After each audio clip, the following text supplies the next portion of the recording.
2006-এর পরে বাংলাদেশ 26-এ যে ওসমান হাদির বাংলাদেশে পরিণত হয়েছে, শহীদ ওয়াসিমের বাংলাদেশে পরিণত হয়েছে, আবু সাইদ মুগ্ধের বাংলাদেশে পরিণত হয়েছে।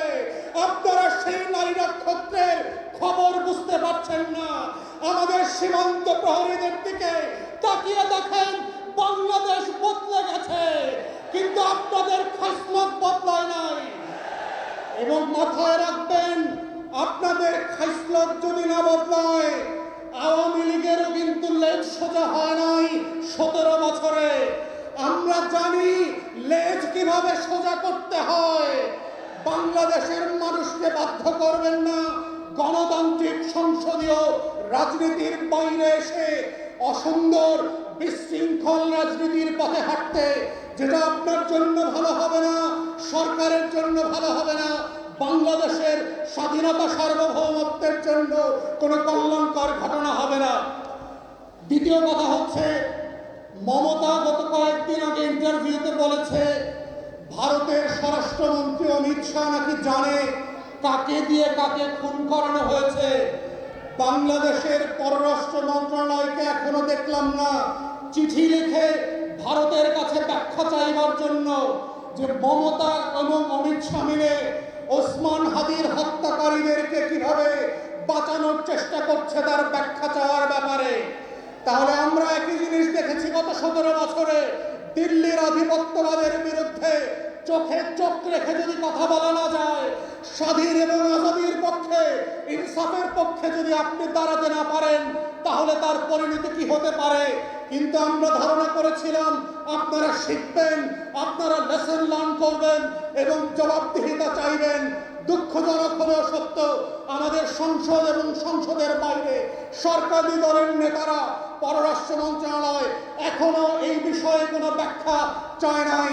আমরা সংসদ বসছে, এখন চলমান আছে, বাজেট অধিবেশনে আমরা চাইব মাননীয় প্রধানমন্ত্রী এবং পররাষ্ট্রমন্ত্রী অথবা পররাষ্ট্রমন্ত্রীর বদলে যিনি সকল বিষয়ের মন্ত্রী, সেই ডেপুটি প্রাইম মিনিস্টার যেন কথা বলেন।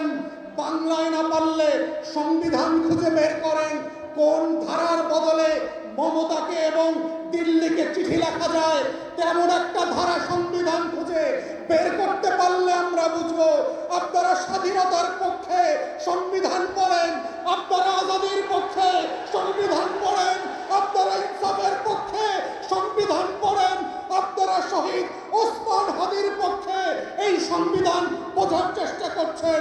যদি না করতে পারেন, আমরা ধরে নেব আপনারা দিল্লির গোলামির পথ বেছে নিয়েছেন। গত 17 বছরে দিল্লির গোলামি আপনারা কম করেন নাই। আপনাদের মন্ত্রী মিনিস্টার নেতারা অমিত শাহের পায়ে গিয়ে অর্ঘ্য দিয়ে আসছে, মাথা নত করে চেষ্টা করে আসছে, তারপর দিল্লি আপনাদেরকে বিশ্বাস করে নাই।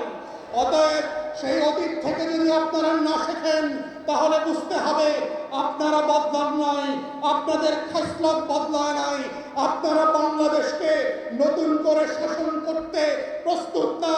এবং যেটার প্রমাণ গত 3.5 মাসে আপনাদের প্রত্যেকটা কথায়, কাজে, কর্মসূচির মধ্য দিয়ে আপনারা প্রমাণ করছেন।